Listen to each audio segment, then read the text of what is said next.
Hello everyone, welcome back to my channel. My name is Jadine, and if it's your first time here, welcome. Today we'll be doing a video on married couples. I'll be giving you 7 tips on how to have a happier marriage, so stay tuned. So number 1 is you need to be sensitive to your spouse's request. Yes, it doesn't matter how small these requests are, you still need to be sensitive to your spouse's request. The dreaded toilet seat. Yes, guys, I'm coming for you. You keep on leaving these toilet seats up and you think, oh, it's just a toilet seat. No, but it bothers us when you leave the toilet seat up. So please, if we ask you to remember to put the toilet seat down, please be sensitive to our request. And it could be anything, no matter how small it is. If it's leaving a sock on the floor, if it's taking your shirt off and just tossing it next to the basket, the dirty laundry, it's sitting right there, but yet you want to put your dirty shirt right next to the basket. You know what I'm talking about, ladies. So in order for you to have a happier marriage, I would suggest that you be more sensitive to your spouse's request, no matter how small it is. You have to understand that in marriage, 2 persons come together as one, both different, with different quirks, different likes, different needs, and you just have to figure out a way how to make it work, how to fulfill each other's needs. So remember those little requests and fulfill them. So number 2 is lighten up, have some fun. I mean, go outside, go in the rain, go outside and run in the rain like you're little kids. Don't get struck by lightning, but go outside and run in the rain. I mean, some of us don't want to get our hair wet, but we got to lighten up and have some fun. When was the last time that you ran? You just ran like a crazy person. I know you're saying, oh, my knees are bad, my back is bad. Jadine, what are you talking about? Running? Lighten up, have some fun. Put some fun in your marriage if you want your marriage to be happier. Go on date nights, of course. And date nights does not mean that you have to go out to dinner. I mean, some of us are on a budget, so if you don't feel like going out for dinner, you don't have to. And for those on a budget, date night could be outside in the backyard, by the pool, picnic. It could be anything. It could be even going to the grocery store together, picking up groceries, making dinner together. Hey, that's date night. Put the kids to bed, have a little date night, whether that's going out, doing something together alone. Intimate time. No cell phone, no texting, no watching TV. Just put the TV off and have some fun. Lighten up. So number 3 is you need to be a little bit more compassionate. The feeling that you have for someone when they're going through ups and downs in life, show that person that you care. Even if they didn't ask you, just show them that you care. Show concern, show empathy, little acts of kindness. I mean, what this could look like is, let's say, for instance, I'll use myself as an example. Let's say my husband normally makes me breakfast. We just had a little fight, bickering at each other, and let's say he decides, hey, I'm still gonna make her breakfast, even though we just argued and chewed on each other's head, but I'm still gonna make her breakfast today because I'm gonna choose to be the bigger person. The bigger person does the right thing first. So you don't have to be in your feelings. If you know that you normally would do something for someone, still do it, even though You might have had a little argument, or you're not too happy with your spouse at the moment.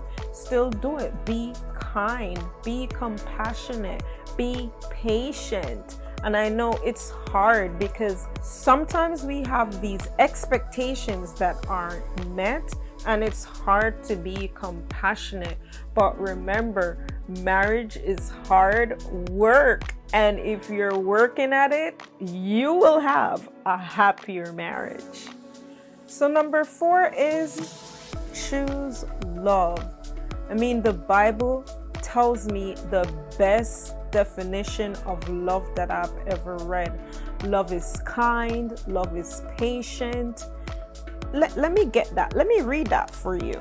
1 Corinthians 13 talks about love. It's a beautiful chapter. You should go read it. Love is patient. Love is kind. It does not envy. It does not boast. It is not proud. It does not dishonor others. It is not self-seeking. It is not easily angered. Ooh, I'm coming at myself today.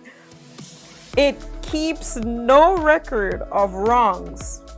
Hard, but this is what the Bible says. Love does not delight in evil, but it rejoices with the truth. It always protects. Come on now. Always trusts. Always hopes. Always perseveres. Perseveres? You know, I'm Jamaican. I say things funnily. Love never fails. Isn't that beautiful? Choose love. Love never fails. Practice humility. Assume the best. Practice humility. It's hard. But like I said, marriage is hard work. And if you want to be happier in your marriage, you need to choose love. So number 5 is you need to practice respect.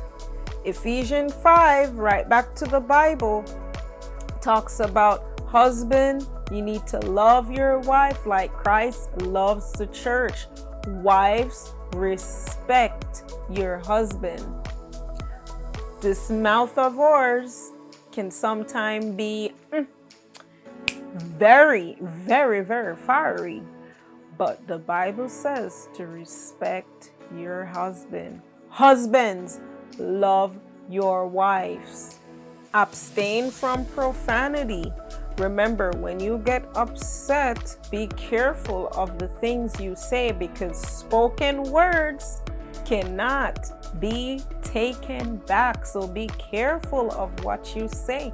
If you want to have a happier marriage, you need to respect each other. It goes both ways here. So practice respect. You see your spouse as a wise, loving individual, unless you wouldn't have married him or her. So practice respect if you want to have a happier marriage. So number 6 is practice forgiveness. Yes, forgiveness is a big one.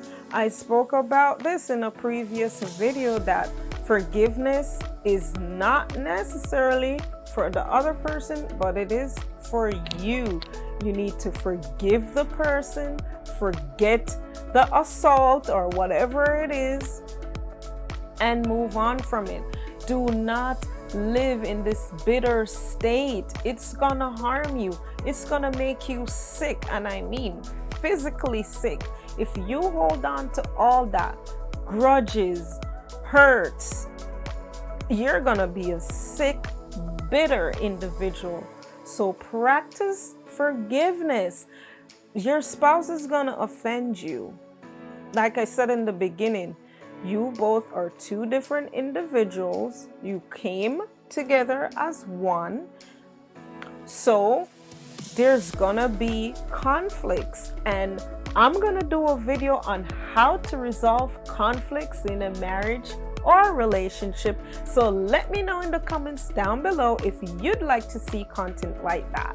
I read this one somewhere. Forgiveness doesn't fix the past, it gives you back your future. And I strongly agree on this one. We need to practice forgiveness. When someone offends us, disrespects us, it's gonna happen. In real life, in your marriage, it is going to happen. Forgive the person and you'll be so much happier. So number 7 is choose to be positive. Yes, this is a very big one. I know marriages are hard, relationships are hard, but you have to choose to be positive. Look on the brighter side. It could have been worse. Now, there is an exception to this one. If your marriage is in trouble, and you know if your marriage is in trouble, you need to seek help. Still be positive, but you need to seek help from a counselor, therapist, someone, your pastor. Seek help, but still remain positive. Don't think that the grass is always greener on the other side, because the moment you start thinking the grass is greener on the other side, that means you're not watering the grass where you're at.